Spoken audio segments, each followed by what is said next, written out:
Assalaamu calaykum. Bal aadba ka fikir oo dareen adiguba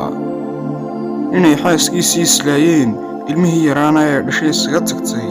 faqri iyo lacag la'aan daraaddeedna maadaama gurigii kirada bixin waayey laga eriyey gurigii darbi jiif ah deymiyo lacag meel kasta lagaga wada leeyahay hooy yararka ka dambaysaana aanay jirin keliya maalintiisu ay ku soo dhammaato daal iyo inuu ka dawarsado waddooyinka habeenkiina aanu haysan hooy uu seexdo dabcan waxyaabaha soo isbiirsaday waxay qofku ku leexin karaan inuu ku dambeeyo tuuganimo iyo caalamka dembiyada ku biiro ilaa dantaa tiriye balse qofkaynu ka hadlina maanta hamigiisuu kaga disan yahay ficiladaas kuna fikiraya meel sare iyo in laga ixtiraamo caalamka dabcan qofkaynu ka hadlina maanta waa Chris Gardner oo ah mid ka mid ah maalqabeennada mustalaxaadka lacagaha ama akoontiga dalka Mareykanka taariikh nololeedkiisii iyo dadaalkiisii iyo natiijadii uu maanta ka yeelay shalay intaynaan gudagelin muuqaalka like saar subscribe saar oo soo biir falaxtu daawasho wacan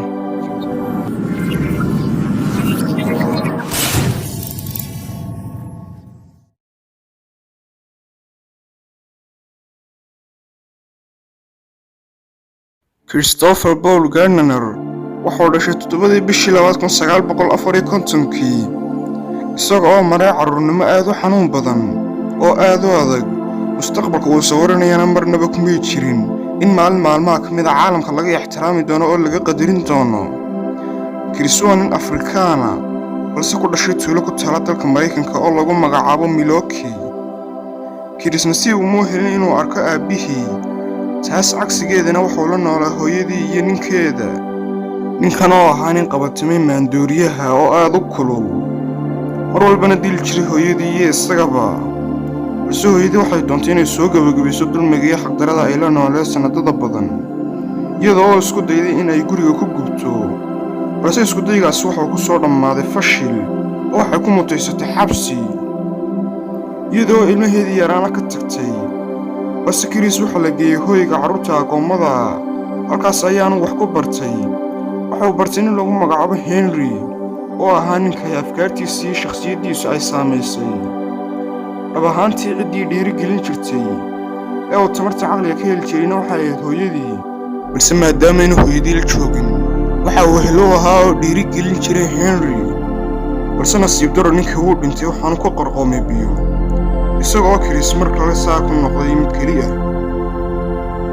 Chris markii uu dhammaystay waxbarashadiisii dugsiga sare ayaa wuxuu ku biiray ciidamada badda ee dalka Mareykanka halkaas uu ka shaqeynay muddo gaadhaysa 4 sannadood halkaasna wuxuu ku bartay Chris mid ka mid ah dhakhaatiirta ciidanka oo lagu magacaabi jiray Robert Addis maadaama uu ahaa Chris mid yaraantiisii jecel inuu dhakhtar noqdo oo caafimaadka barto wuxuuna kula taliyay inuu ku soo biiro waaxda caafimaadka ee jaamacadda California Chris taladii uu qaatay wuxuuna gebi ahaanba isaga tagay shaqadii ciidanka wuxuuna caawiye ku noqday cisbitaal weyn oo ku yaala magaalada San Francisco 2 sano markuu ka shaqeynay dhakhtarkiina Chris wuxuu muujiyey inuu ka shaqeyn karo shaqo midan ka sareysa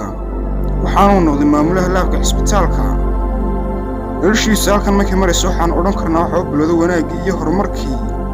laakiin waxa soo waajahday dhibaato dhaqaale oo aad u ba'an kadib markii uu guursaday waxaanu Chris isaga tagay shaqadii uu laabka ka hayay waxaanu xoogaa lacaga uu ku soo iibsaday qalabka wax daabaca si uu u soo iibiyo oo lacag uga faa'iido balse arrintaas kama dhigin qoyskiisii qaar isku filan weliba gaar ahaan markii qoyskooda ku soo biray ilmo cusub kadib Chris xaaskiisa way xamil weeyay xaaladdan faqriga iyadoo ku codsatay inuu furo Chris codsigeedu uu aqbalay waxaanay ka tagtay ilmaheedii yaraa oo ay uga tagtay Chris qalabkan uu soo iibsaday haddii aan laga iibsanayn taa macnaheedu waxa weeyaan in aanu wax lacagaba yaraatay aanu helayn sidaa awgeed maadaama uu lacag ka farmadhay oo aanu lacag haysan gurigii ayaa laga eriyey muddo sanad ahna darbijiifnimada ayaa ku qaatay isagii ninkiisu maadaama aanay hooy haysan waxay ku qasbanaadeen inay seexdaan meel walba ay maalintooda ku soo dhammaato xataa ahaato suuliyaasha dhabaantii Chris isagoo waxaasoo dhibaatayna maraya marnaba kuma fikirin inuu isdhiibo oo dadaalkiisa ayaa uu sii watay maalin maalmaha ka mid ah Chris isagoo dhex socda waddo lagu magacaabo Wall Street oo ku caan dadka maalqabeennada iyo ganacsatada ayaa waxuu la kulmay nin ka soo degay gaadhigiisii qaaliga oo soo socda shaqadiisa. wejigiisana ay ka muuqato farxad ballaadhan. waxaana uu weydiiyey lacagtuu gaadhigan ku iibsaday halkuu ka keenay, waxaana uu ninkii uga jawaabay kala beddelka lacagaha iyo mustalaxaadka. intaas kadib Chris wuxuu weydiiyey ninkii haddii uu garanayo tababar shaqaale oo la bixinayo shaqadan ku saabsan. isla ninkaas ayaa ahaa ninkii Chris u sheegay shaqadan oo soconaysa muddo 6 bilood ah. waxaa shuruud ah in muddadaas 6 bilood ah aanu qofku qaadin wax mushaar amba wax lacag ah. muddadaas markay dhammaatana hal amba 2 qof laga dooranayo 100 qof oo kale. arrintan calafkeeda amba nasiibkeeda aad bay u adkay, balse Chris marnaba ma istaagin oo waa u dadaalayay. waxa uu galay Chris shaqadii isagoo la galay 100 qof oo sidiisoo kale oo shaqadan doonaya. Chris intuu ku jiray tababarkan shaqaale waxuu la kulmay dhibaatooyin dhowr ah oo aad uga yaabiyey. waxaana ka mid ah macallimiintii tababarkan oo ahaa mid mar walba u dirsada shaqooyinka liita, sida inuu shaax u soo qaado, inuu gaadhiga u sii furo, isagoo arkaya inuu yahay nin madow ah, isla markaasina iska dhaadhicay inuu qalmo shaqadan. sidoo kale maalinkii loo lahaa interviewga amba waraysiga, maalintii ka horreysay ayaa Chris Garner wuxuu ahaa mid ku sugan jeelka oo lagu soo xidhay deymiye lacaga tiro badan. sidaa awgeed waxaa ku qasbanaaday inuu bixiyo dhammaan deymihii lagu lahaa. maalinta ay ballanteed ayaa wuxuu yimid isagoo gashan dhar uskaga oo aanu qalmin in waraysi lagu qaado, balse kalsoonidiisa iyo erganimadiisa ayaa ka dhigtay inay maamulkii ku qancaan, sidaasna ay shaqadii ku siiyaan. intaasi kumuu joogsan Chris oo waxa uu u dadaalay si adag ilaa laga gaadho heerkuu maanta taagan yahay iyo haqabeelka uu ku sugan yahay. dabcan nolosha uu soo maray ee qadhaadh iyo bartuu maanta taagan yahay keliya waxa u dhexeeya dadaal iyo samir uu samray. hadda wuxuu ku jiraa daal xilmiyada.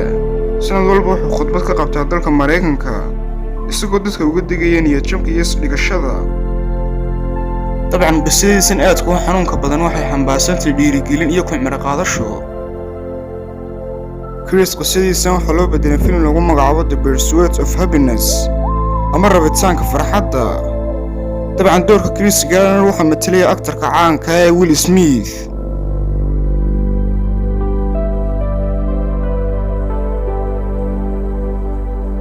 intaas ayuu inoogu eegyahay muuqaalkeena maanta. ha iloobin hadduu ku qanciyay muuqaalku inaad like saarto, subscribe ma saaro kusoo biir Falax Tube. assalaamu calaykum.